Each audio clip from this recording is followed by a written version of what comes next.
So it's a very good news for all the defense aspirants because UPSC released the notification for ND2 2024.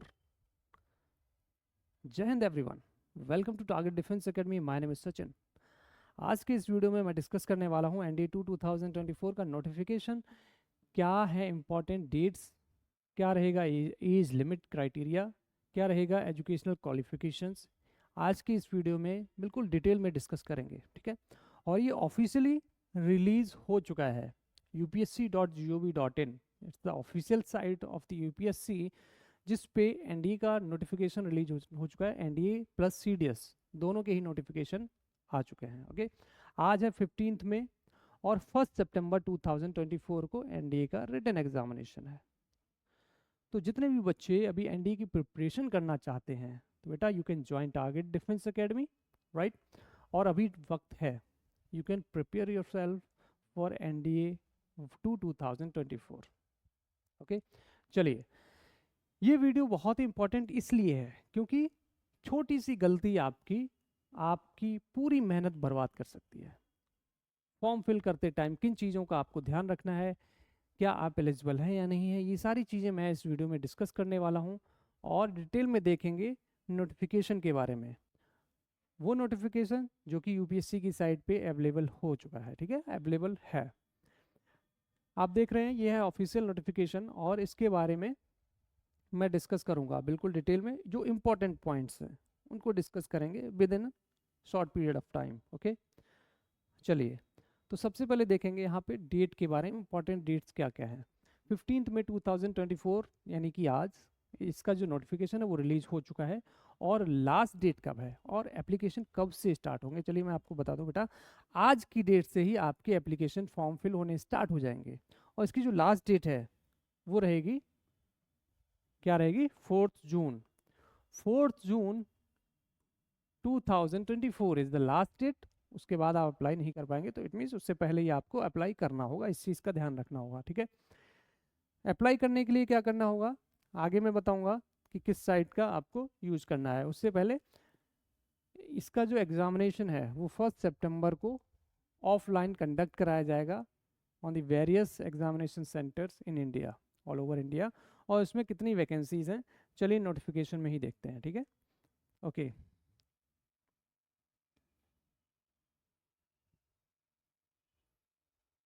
सबसे पहले बात करेंगे कि apply कैसे करना है। अप्लाई करने के लिए आपको क्या करना है, ऑफिशियल साइट इसकी जो फॉर्म फिल करने की है वो है upsconline.nic.in, ठीक है। ये ऑफिशियल साइट है, इस पे जाके आपको अपना फॉर्म फिल करना है। उसके बाद आप अपना जो एप्लीकेशन फॉर्म में मॉडिफिकेशन कर सकते हैं, ठीक है। उसकी डेट क्या है, from 5 June 2024 to 11 June 2024 you can modify your application form. It means अगर कुछ चेंजेस करने हैं तो आप कर सकते हैं, राइट। एनडीए का जो एग्जामिनेशन है, जितने भी बच्चे प्रिपरेशन कर रहे हैं तो ये जानना बहुत ज़रूरी है कि इसमें नेगेटिव मार्किंग है या नहीं। तो बेटा आप देख रहे हैं नेगेटिव मार्किंग यहाँ पे है, और जब भी वीडियोस मैं रिलीज करता हूँ तो उसमें ये सारी चीज़ें मैं आपको पहले ही बताता हूँ कि नेगेटिव मार्किंग है। दोनों ही पेपर्स में नेगेटिव मार्किंग होगी, NDA 1 2000 NDA पेपर 1 में भी और पेपर 2 में भी, ठीक है।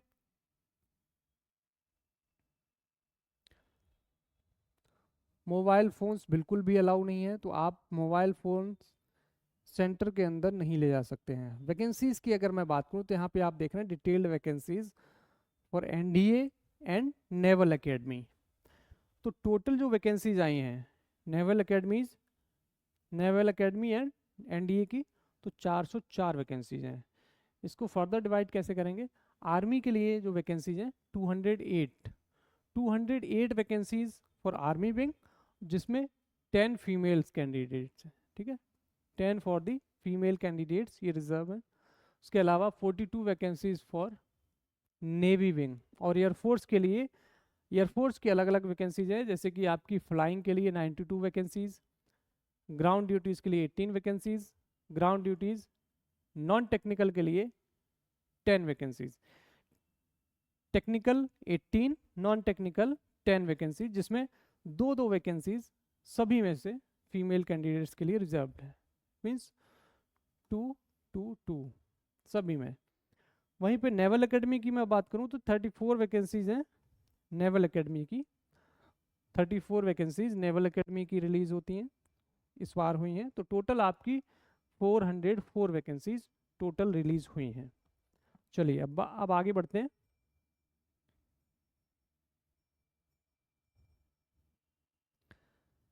इस नोटिफिकेशन में जो इम्पोर्टेंट जितने भी एस्पेक्ट्स होंगे, ठीक है, वो मैं आपसे डिस्कस करूंगा। सेंटर फिल करते टाइम आपको ध्यान रखना है कि ये हैं ये सेंटर्स हैं ऑल ओवर इंडिया, और यहाँ पे आप अपना सेंटर चूज कर सकते हैं। आप जिस स्टेट में हैं या जिस सिटी में हैं उसके अकॉर्डिंग आप अपना सेंटर चूज कर सकते हैं। चलिए अब बात करते हैं कंडीशंस ऑफ एलिजिबिलिटी क्राइटेरिया। बहुत ही इंपॉर्टेंट पॉइंट है और इसको ध्यान से देखेंगे। एलिजिबल होने के लिए क्या करना होगा? तो सबसे पहली चीज़, अ सिटीज़न ऑफ इंडिया, या तो आप इंडिया के सिटीज़न हैं या अ सब्जेक्ट ऑफ नेपाल और a person of Indian origin who has migrated from Pakistan, Burma, Sri Lanka and East African countries of Kenya, Uganda. It means Indian origin का होना ज़रूरी है। इट मीन्स आपका India का होना ज़रूरी है। चाहे आप इंडिया में अगर आपने जन्म लिया है तो आप फॉर्म फिल कर सकते हैं। आगे बात करेंगे एज लिमिट के बारे में। एज लिमिट क्या है बेटा? जो सबसे ज़्यादा कन्फ्यूज़न होता है, और मैंने आपको पहले ही बताया था, बहुत से बच्चे कह रहे थे, बहुत से बच्चे कंफ्यूज थे कि ये ईयर्स के अकॉर्डिंग अगर कैलकुलेट करेंगे तो वो काफ़ी कन्फ्यूज़न भरा होता है। तो क्लियरली आप यहाँ पे देख सकते हैं एज लिमिट 2 जनवरी 2006 से लेकर के 1 जनवरी 2009 तक के बच्चे एलिजिबल हैं इस एग्ज़ाम के लिए। इट मीन्स इसके बीच के बच्चे एलिजिबल होंगे, इसके आसपास या बाहर के बच्चे एलिजिबल नहीं होंगे। और ये जो डेट्स होंगी, अगर आपकी डेट ऑफ बर्थ 2 जनवरी 2006 है तब भी आप बेटा एलिजिबल होगे, राइट। तो इसमें बिल्कुल ही कन्फ्यूज़न की ज़रूरत नहीं, इसमें कन्फ्यूज़ नहीं होना है, राइट। चलिए ये हो गया एज लिमिट। आगे हम बात करेंगे एजुकेशनल क्वालिफिकेशन के बारे में। एजुकेशनल क्वालिफिकेशंस की अगर हम बात करें तो आर्मी विंग के लिए और एयरफोर्स विंग के लिए अलग अलग एजुकेशनल क्वालिफिकेशंस हैं। कई सारे बच्चे पूछते रहते हैं, सर मैं कॉमर्स बैकग्राउंड से हूँ, क्या मैं एनडीए के लिए अप्लाई कर सकता हूँ? Yes, you can apply, because army wing में आप देख रहे हैं साफ साफ लिखा है, ठीक है, for army wing of national defence academy 12th class pass होना, first important thing. 12th class pass of 10+2 pattern के अकॉर्डिंग, ठीक है। School education equivalent examination conducted by state board, means आप चाहे सीबीएसई बोर्ड से हो चाहे आप किसी स्टेट बोर्ड से हो, यू कैन अप्लाई। और आर्मी विंग के लिए आपको किसी एक पर्टिकुलर सब्जेक्ट की रिक्वायरमेंट नहीं है, 12th पास आप होना चाहिए।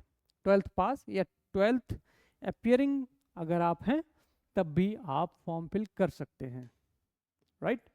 तो इस चीज़ का आपको ध्यान रखना है।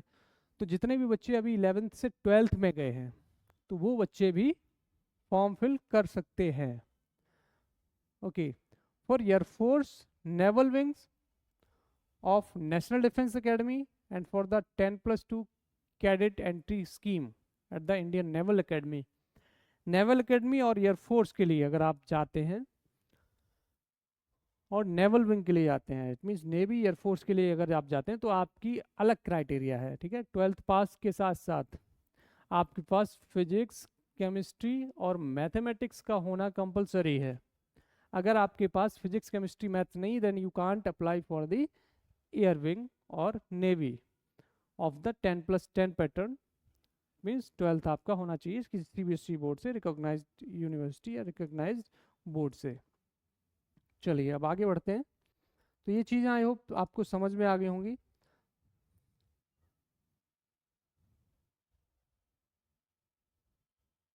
ठीक है, फिजिकल स्टैंडर्ड की अगर हम बात करें तो इसका एक पूरा डिटेल्ड वीडियो मैं आप लोगों के लिए लेकर आऊँगा, और किस तरीके से फिजिकल स्टैंडर्ड रहेगा। वैसे तो आपकी जो हाइट का कोई ज़्यादा इशू नहीं रहता है, 157 सेंटीमीटर मिनिमम हाइट होनी चाहिए। तो आप एलिजिबल होंगे। ठीक है, इसमें ज़्यादा प्रॉब्लम वाली बात नहीं है। और इसकी जो एप्लीकेशन फ़ीस है, it's 100 rupees application fees, you can apply online. Okay, payment mode और ये सारी चीज़ें यहाँ पे आप देख रहे हैं, तो आप ऑनलाइन या कैश के फॉर्मेट में भी फीस सबमिट कर सकते हैं। राइट, तो ये इंपॉर्टेंट एस्पेक्ट्स हो गए हैं, बहुत ही इंपॉर्टेंट चीज़ें हो गई जिनका आपको ध्यान रखना है। उसके बाद बहुत सारे बच्चे फॉर्म फिल कर देते हैं और एक प्रॉब्लम आती है कि एयरफोर्स आर्मी विंग में प्रायोरिटी कैसे रखनी है, किस तरीके से आपको चूज करना है कि सपोज मुझे एयरफोर्स में ही जाना है। ठीक है, और गलती से आपने अगर फर्स्ट प्रायोरिटी को आर्मी विंग कर दिया, फिल कर दिया फॉर्म में, तो आपको एयरफोर्स नहीं मिलेगी।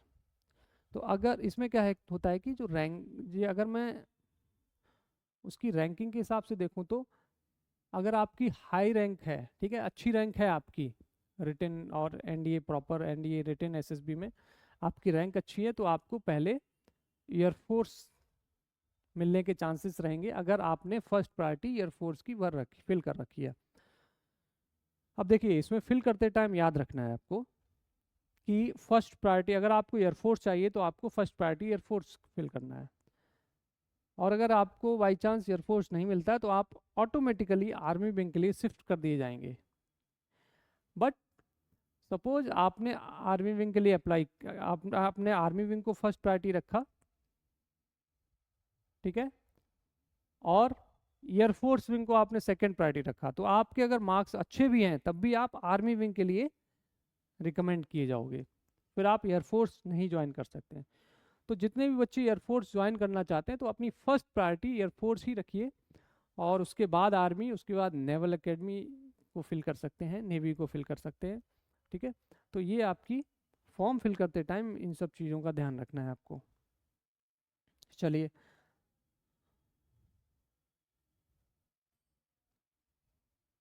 लास्ट डेट मैंने ऑलरेडी आपको बता दिया, 4 जून 2024 इज़ द लास्ट डेट, और 6 PM 6 बजे से पहले पहले ये फॉर्म फिल करने हैं। तो सबसे पहली चीज़, don't wait for the last date, just fill your application form as you get the time. Okay, जैसे आपको मौका मिलता है आप तुरंत एप्लीकेशन फॉर्म फिल करिए। ठीक है, लास्ट डेट का वेट मत करिए, लास्ट डेट में बहुत ही प्रॉब्लम हो जाती है। अब इसकी अगर मैं एग्ज़ाम पैटर्न की बात करूं तो यहाँ पे आपको सारी चीज़ें मिलेंगी। एप्लीकेशन फॉर्म में आपको एग्ज़ाम पैटर्न भी मिलेगा, डिटेल्ड सिलेबस भी मिलेगा। तो एग्ज़ाम पैटर्न की अगर मैं बात करूँ तो यहाँ पे मैथमेटिक्स का पोर्शन, फर्स्ट पेपर आपका मैथमेटिक्स का होगा, सेकेंड पेपर होगा आपका GAT, that is general ability test.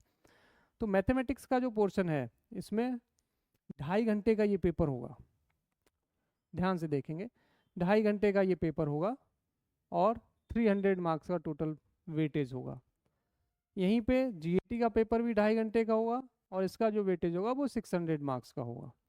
तो दोनों ही पेपर आपको यहाँ पे फर्स्ट शिफ्ट में, सेकंड शिफ्ट में देखने को मिलेंगे। मॉर्निंग शिफ्ट में आपका मैथ्स का पेपर होगा और इवनिंग शिफ्ट में आपका GAT का पेपर होगा। तो इस चीज़ का ध्यान रखेंगे। टोटल आपकी जो मार्क्स होंगे रिटन के वो 900 मार्क्स होंगे। ठीक है, इसी तरीके से SSB इंटरव्यू का जो पार्ट होता है उसके भी 900 मार्क्स वेटेज होता है। तो टोटल आपकी जो मेरिट बनती है वो 1800 मार्क्स में से आपकी मेरिट बनेगी। और ये जो कट ऑफ रहता है ओवरऑल मेरिट का, तो बेटा लगभग 700 के अप्रॉक्स, 700 प्लस अगर आपने स्कोर किया है तो आप डेफिनेटली आप रिकमेंड हो जाएंगे, फाइनल आपका मेरिट लिस्ट में नाम आ जाएगा। बट कोशिश करिए, ये तो मैंने बिल्कुल कट ऑफ बताया है, ठीक है, इससे ऊपर ही आपको स्कोर करना है, ऐसा नहीं कि बिल्कुल कट ऑफ को लेके चलेंगे। कट ऑफ तो आपका रिटन एग्जामिनेशन में 300, 310 इस तरीके से कट ऑफ होता है, लेकिन हमें और भी उसको डिटेल में अच्छे से प्रिपरेशन करेंगे तो एक अच्छे लेवल का स्कोर कर सकते हैं। चलिए आगे देखते हैं। इसी तरीके से सिलेबस यहाँ पे आपको मिल जाएगा, detail syllabus for the mathematics and GAT। It's a mathematics syllabus, और इसको अगर डिटेल में डिस्कस करेंगे तो it will take some time. इसका एक अलग ही वीडियो आप लोगों को मिल जाएगा, और उसको डिटेल में डिस्कस करेंगे कि मैथ्स का पोर्शन क्या रहेगा, मैथ्स का सिलेबस क्या रहेगा, कौन कौन से टॉपिक रहेंगे, और GAT का क्या सिलेबस रहेगा। तो आप यहाँ पे देख रहे हैं code number 2, that is GAT general ability test, और ये 600 मार्क्स का होता है। तो ये सारी चीज़ें बहुत ही इंपॉर्टेंट हैं एग्ज़ाम पॉइंट ऑफ व्यू से। आप अगर NDA में, आप अगर डिफेंस में एज एन ऑफिसर एंट्री लेना चाहते हैं तो ये सारी चीज़ें बहुत इंपॉर्टेंट हैं, आपको ध्यान रखना है। तो अब इसके बाद आई थिंक किसी भी बच्चे को कोई भी कन्फ्यूज़न नहीं होगा एज लिमिट को लेकर, या एग्ज़ाम पैटर्न को लेकर, या एग्ज़ाम डेट्स को लेकर। किसी भी तरीके का कोई भी कन्फ्यूज़न नहीं होना चाहिए। I hope you are getting my point. और जितने भी बच्चे NDA की प्रिपरेशन करना चाहते हैं, if you want to prepare for NDA written examination as well as SSB interview, then you can join Target Defence Academy. हमारा जो कैंपस है वो लखनऊ में है बेटा, and you can join here offline basis. Offline basis पे आप join कर सकते हैं, और ऑनलाइन क्लासेस भी कर सकते हैं, बट ऑनलाइन क्लासेस का इतना इम्पैक्ट नहीं रहता है as compared to the offline basis. ठीक है, तो ऑफलाइन आइए और हमारा कैंपस ज्वाइन करिए, जहाँ पे आपको बेस्ट फैसिलिटीज़ मिलने वाली हैं, जहाँ पे आपको बेस्ट टीचर्स मिलने वाले हैं। काफ़ी कुछ आपको पॉजिटिव देखने को मिलेगा TDA कैंपस में। और अगर आपको फर्स्ट टाइम में सिलेक्शन चाहिए, then you can join Target Defence Academy. Thank you so much. जय हिंद, जय भारत।